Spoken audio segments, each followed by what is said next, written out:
Good morning, everybody. Welcome to another episode of Leverage Addicts. And today we are actually jumping into a lot of the development side of things and land banking. And as you guys know, the MDRS has come in effective 18th of August. And I've got Anif, one of the architects in the group. He's got a couple of updates for us, and he's just going to share a little bit about what he knows that has changed and how that's going to affect a lot of the development sites or land bank as such. So maybe Anif, you take it away. Thanks, Bernard. Yeah, so as you all know, the MDRS rules we're talking about it for a while, and unlike any other new rules that were supposed to be coming out, it doesn't need public notification to be used. So which means, like, as soon as it came out, we could use those rules and apply for the consent right away. So that was something special about these rules. So, and we didn't know like what date it would come out. It was supposed to be around the 20th of this month. So, and that was my understanding is that it came out on the 18th. Yeah. So right now, I think we could use the rules and apply for it as long as it complies under the new requirements. But there is a bit of confusion going around in all those councils, including in Auckland, as to how would they assess the applications that are already in process, etc. So it would be a bit of a hassle getting it through council. The main positive about this MDRS rules was, like, if you are going to build 3 houses and you comply all those rules, which is required under the new rules, then you don't need to go through a resource consent to do it. You can go straight to building consent and build it. So that was the main agenda behind this. So let's explain this through like the actual map like this. So this is the original Unitary plan. Yes. Obviously there's an updated version now, but I don't think that has been like 100% released yet. They haven't uploaded on the database. So this is the previous purple was like your business center, like in the sort of central area, and then you've got orange, which is the THAB or apartment zoning, which you can build up to around 5-story, is it? THAB, yeah, it depends like what. Under the new rules as well, they were talking about making all those THAB zones, THAB areas which is walkable within 10 minutes from a center. You could do like 6 or 7 stories. Wow. And but I don't think that can be used right now. I think that needs public notification, which would be sometime next year, I think. Yeah. So majority of this lighter orange stuff is what's happening. Like a lot of land is getting the same as this. So previously, like this yellow and white zone, maybe you can tell us like what's the difference between this yellow, this white, and this slightly darker orange. Yeah. So the orange is the urban zone. The lighter orange, the darker orange is the THAB. So that says the same. So the orange is a mixed housing urban zone. So, and next to it, you can see the yellow one and the light grayish or whitish one. Mm-hmm. So the orange one, the yellow one is the mixed housing suburban zone. And that's all gone now. So previously this was 2-story, right? And then now it's gone up to 3-story, and then same as the single house zone, which is like 1-story and maybe a minor dwelling if you had enough land. But now all of this stuff is 3-story, right? Yeah, I mean, it depends on the land. I mean, if the land is too narrow, if probably the width of the land is too narrow, then the height to boundary is what it determines. And suburban zones, you couldn't do 3 stories mostly. I mean, you could do it with a lot of infringements and stuff, but right now the building height is 11 meters across all of those zones. Yeah. So the main difference is to single house zones. So those were, my understanding is that larger lot zones, larger lot sizes, but you could only do like a single home and a minor dwelling. Mm-hmm. So now it becomes developable just like an urban zone. Yeah. So like all of this North Shore area that was yellow before, now you've got like a massive Unitary plan upgrade where you can build houses essentially. Yeah, I got like a beta version, I think that's what they call it, something like that, of a plan where you can actually, scroll through horizontally to see the before and after changes. I could post that in the group sometime. Yeah, perfect. So that's why it's so relevant for today's strategy that we're sort of discussing, because previously, like I mean, in the last couple of years, we probably want the THAB and the urban zone, but now it doesn't actually matter because almost everything you can build 2-3 story. The reason why you would buy THAB and urban zone before was because you can fit more 2-story houses on there easier, because you don't usually try to build 3 or 4 story anyway. You would just still build 2-story, but you can build more buildings and then you can build closer to the edge. So how has that changed, Anna, like for the yellow zone and the white zone? Well, you could do pretty much what you can do, what you are doing in a mixed housing urban zone, Yeah. or in a THAB zone. And the height to boundary also, it became 4 meters and 60 degrees. So for urban zone, it wasn't much of a change. It's just a meter upgrade. So it was 3 meters and 45. Now it's 4 meters and 60 degrees. But for a single house zone and suburban zone, it got an upgrade from 2.5 meters and 45 degrees height to boundary to 4 meters, which is quite good. So basically, like if you have an imaginary box that was like on top of the site, that box have extended upwards, and then also like the site where you can build on is much larger. And just to give you guys an idea as well, because I was doing the planning on one of my properties on Norman Lesser in St. John's, because previously it was in this yellow zone. And to give you an idea, you know, like the previous plan, we could only build around 240 square meters. But now in the new house that we're designing is 300 square meter, and there's still room for it to be bigger, but we just sort of stopped there. So that means, you know, we're getting a lot more building coverage just because of the zoning. And the design's a bit nicer as well, because you don't have to have, like, you can have like nicer boxes to work with. But because of this, and like now that almost everyone can develop, you want to go for something that's going to be a lower risk.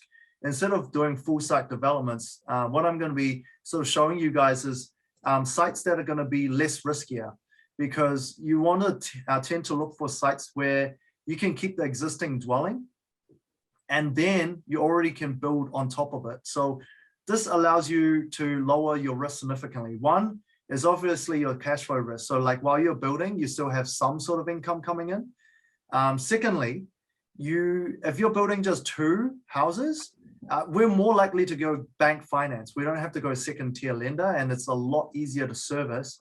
So as long as we can do like, you know, a bit of servicing capacity, and potentially for someone with lower servicing capacity, we could potentially just sell the original house first and then build, and that would make the servicing a lot easier. And that gives us the also tax efficiency as well. So by looking at this type of sites, you can sort of develop the site a lot faster and a lot earlier. So that's why sort of in this environment where interest rates are high and lending rules a little bit tighter, you've got higher building costs. Realistically, you want a site where you can do a do-up on the original house, and then you can build straight away on the house. So this is another site that we're going to explore the numbers on, which is in Onihunga. And you can see in the back site here, there's enough room for you to build a set of duplex straight away. And if you really want to squeeze the site tight, you can push for another dwelling up at the front. But I think it'll be nice to just do this up and then have a nice front yard, and then there's a driveway to the back with 2 houses. So that's the numbers I'm going to go through. So even with this Mangere Bridge one under the new MDRS, you are more likely to be able to just build 2 houses at the back. But for the numbers that we're working with, we are going to just build 1 house at the front and 1 house at the back, and then sort of have a carport in between. So just a bit more room to work with. So what does that look like? So we're talking about maybe the site here is going for the CV is 1.725, but the sort of price expectation might be only 1.4 to 1.5. And you can see this site here is relatively flat. And then you've got services across the road you can connect, and then you've got the sewage at the back as well. So quite easily fit 1 house at the back, and then maybe have the parking in between, and then maybe another house at the front. So this is the plan for Mangere Bridge property. So let's look at the numbers of If you look at it, 1.5 million acquisition price, and then your land bank cost is for 12 months to get your drawings and everything done. And then maybe you get just a lower rent, even though it's a 4-bedroom, but it's not in a good condition. Maybe you just get it out for 680. So you have 12-month exemption where you don't have to get the healthy homes. Maybe you just chuck a couple of heat pumps, sort of portable heat pumps in there, and you can rent the house for the next 12 months with just proving that you are applying for consent. And then development costs. So if you're building terrace house, obviously this might be slightly higher. But if you're building maybe standalone, you could get away with a slightly lower cost at the moment. So that's what the builder's suggesting, maybe 2008 plus GST, but here I'm using 3000 plus GST. And then you have your basic consultant fees, your subdivision costs is probably slightly higher, but I've allowed for room in the infrastructure, the site works and the renovation. So relatively flat site, so there's not going to be a whole bunch of too much site work, I believe, but obviously still subject to geotech report. So that's quite important, just to make sure that you do your due diligence. So we'll just look at it from a numbers perspective, but everything else you still need to do due diligence with the architect. And so we would spend around 200 on the original house. This is to do up the whole house. It is quite big. So probably need to have maybe a carport as well of some sort. Get rid of this and maybe have a carport replaced at the back. So with this type of development, you could potentially get bank finance. So we're looking at like a floating rate of maybe 6.5% plus your line fee of 1%. And then we're trying to build within the 18 months. Then we sell for 1.52 for the new ones. And this is just going on Trade Me, looking at what 4-bedroom brand new sells for. So there is a nicer house that's slightly smaller, selling for like 1.58. So we're just conservative here, using a 1.52 as an end value, and then sell the original house for 1.2 after it's renovated. And you've got total value gain of around 1 million. So what we're going to do here is that we're basically building 2 houses, and then we're selling the original and keep the 2 houses that we built. And we're going to keep that as a basically a hold. And for 5 years, because we want to hold the new builds for 5 years, and then potentially we can decide if we want to sell, because we've got the bright line test finished. So while we're holding these property, it's not going to be cash flow positive. You do have interest deductibility of 100%. Obviously, it's a new build. So for the tax, just so you understand, like this structure, you need to do a partitioning, because from the beginning. So you have to get tax advice. So as soon as you buy the property, you have to have that intention of, okay, I'm going to hold the new ones and then sell the original one. And you would structure the deal in a way where you're partitioning, you set up a partition agreement where you'll keep the 2 potentially in a trust, and you'll sell this in a company. And so you make sure you got to set that up right in the beginning. So we hold the 2, and we're going to do 100% finance. And you can see it's going to be negative cash flow for 42,000 per year at 100% finance. But what it allows us to do, like let's say in year 5, we decide to sell this, right? And we got our agent's fee, etc., to pay for as well. And because we got no tax, we just got the agent's fee. You can see by doing something like this, you kind of have a future proof locked in equity. So we're looking at a very conservative 4.5% capital growth for the next 5 years. So by doing this, you can kind of have, you're in control of the capital gains that you're gonna have, because you're creating the equity. So that's why I like about this type of development. You don't have to wait for capital gains. You are more in control of it. So let's say if the market picks back up and we're looking at 5, 6, and 7%, average of 6% capital growth return, then you can see by doing this, we're locking in like a future 1 mil profit tax-free, because the bright line test is finished. So that's why I think, in this current environment, if you're looking in that price range of 1.3 to 1.5, this is something that you want to aim for. So if we look at the second site here, this is again another site where you can build straight away. I actually went there with Ziyang and Ray just to have a look at the site because, you know, we thought about, okay, what could we do with this site? The house is actually really old, all original condition, and it smells like an old house as well. So realistically, you might want to, you know, spend a good amount, 150 to 180 to really do this up, break down a couple of walls and just open plan it because there's a lot of wasted space in this floor plan. As you can see here, this, I don't know what this is. It's like, it's a massive waste of space. This kitchen, it's all connected. I think there's scope for some of these walls to be taken down, but there is a chimney there. So that's, you probably need to keep that, but you could also, like, you can almost just keep this in the middle as like a centerpiece. But I think there's scope for these walls to be broken down for a much larger living room. And the layout for this toilet is a little bit weird as well. So you might potentially, you know, move the kitchen somewhere else, make this a second living area, and then just have an open plan kitchen out here somewhere. And then just change this up so that you can have another bedroom. You can turn this dining room into a bedroom. So you've got potentially 4 bedrooms. So yeah, a bit of work done needs to be done to the original house so that you can sell it at a pretty good price. So, you know, last year at the peak, houses like this, if done up on a small section like 280 square meter, was selling at 1.45 plus 1.5. So conservatively, if you just do up the original house and, you know, give it a nice front yard, I don't think you can go less than 1.4 million. So that's going to be factored in our calculation here for 151 Church Street. Now this here in the search indicator for Barfoot. Now, if you guys heard me say this before, if you ask the Barfoot agent, if you know them well enough, and they can send you the indicative price on their system, is that price is what they appraise the property at to the client. So that somewhat that's the price range that they might expect to sell, or the reserve price. So this house has a reserve price of a searchable indicator of 1.2 to 1.3. So the vendor is not actually expecting too much, quite reasonable. So you might get it at like 1.4 if you're lucky. But obviously, the more you try, the luckier you get.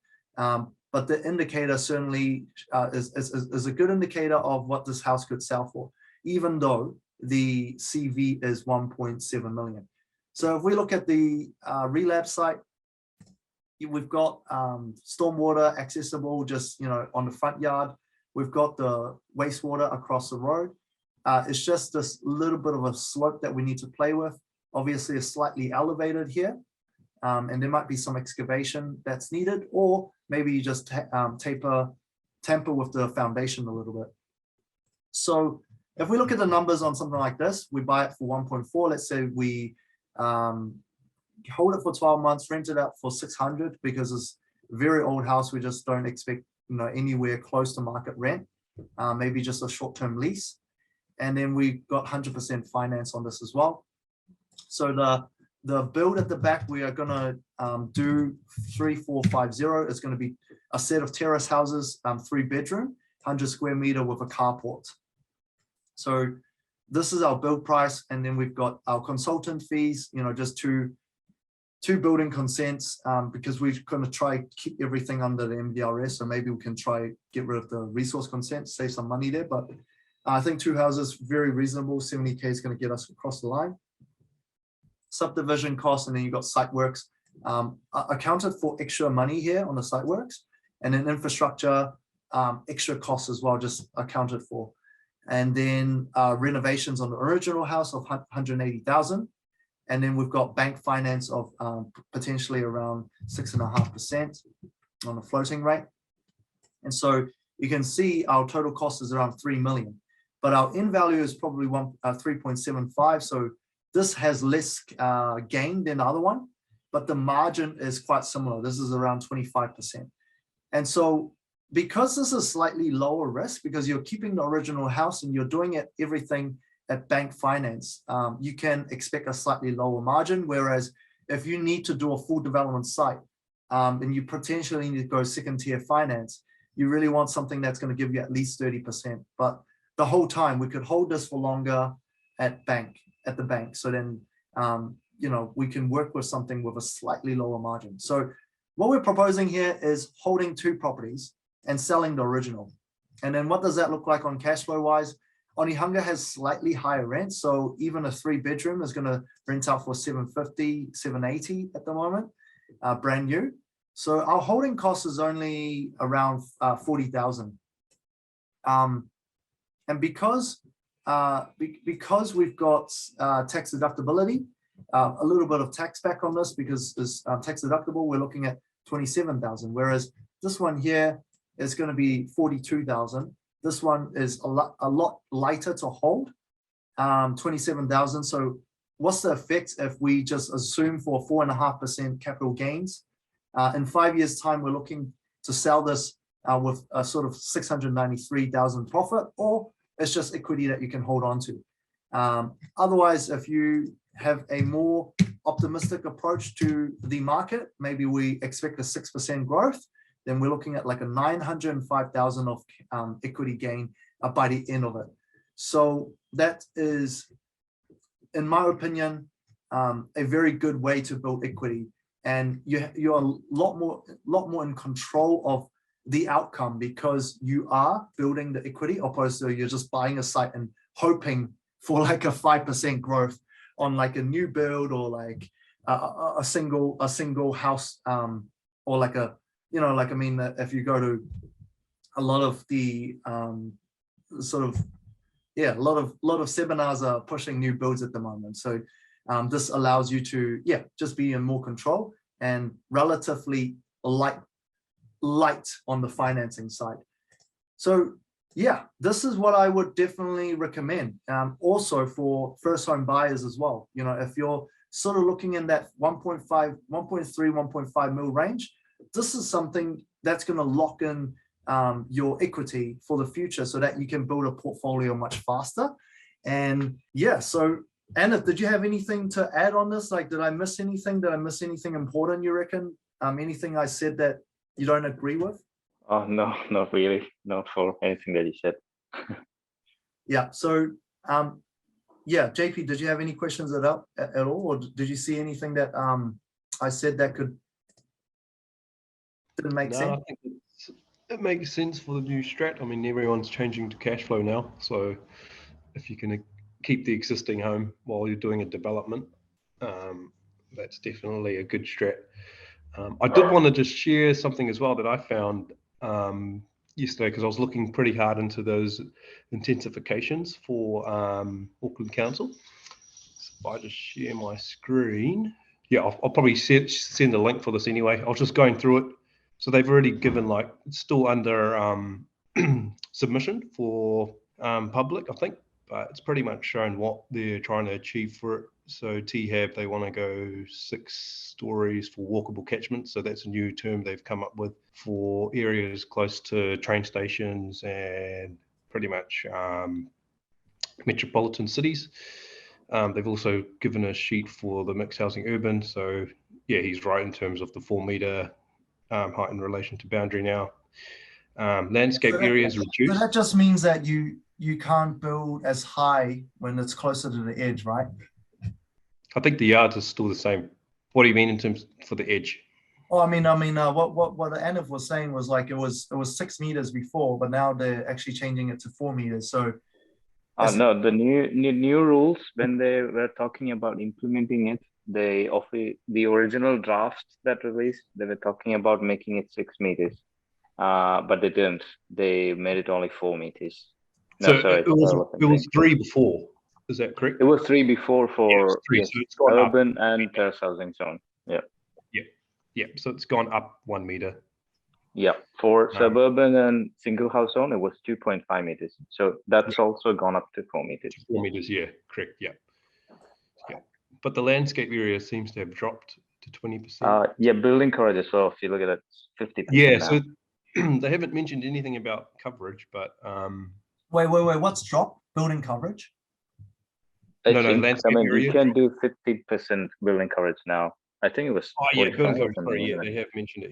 Yes, 50%. And also, I mean, the more you will notice more changes in the other zones, like suburban and single house zones, because that was that's where it was more limited. Yeah, so the last zone is the low density residential zone. So that's the new zone that they're proposing, which they've also, see, why do we need a new zone? So it'll be interesting to see how this plays out, but it's definitely intensified quite a bit. So I'll share these 3 sheets pretty much. It's all on the council website anyway, but just for quick summary for those who want to have a look at it.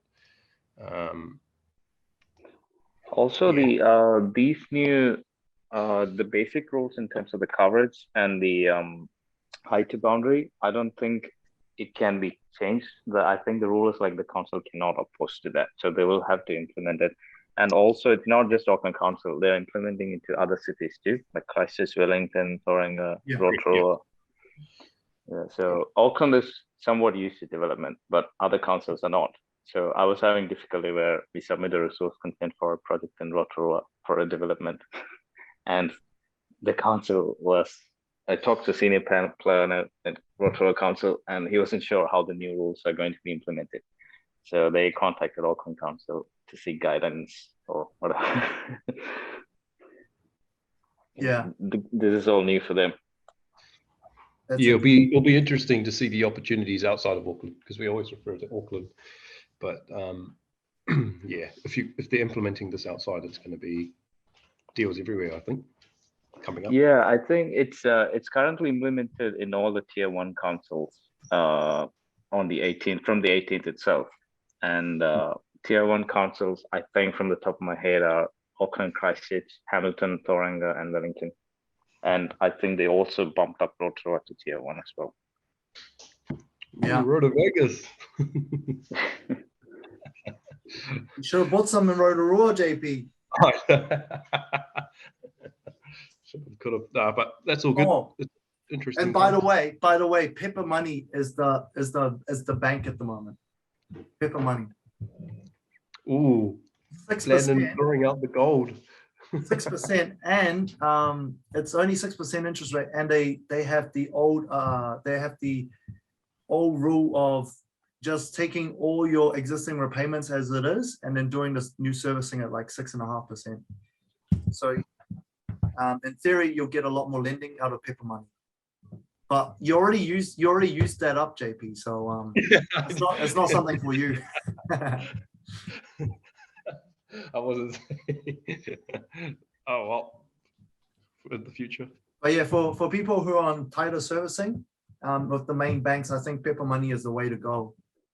And you don't want to buy another hold.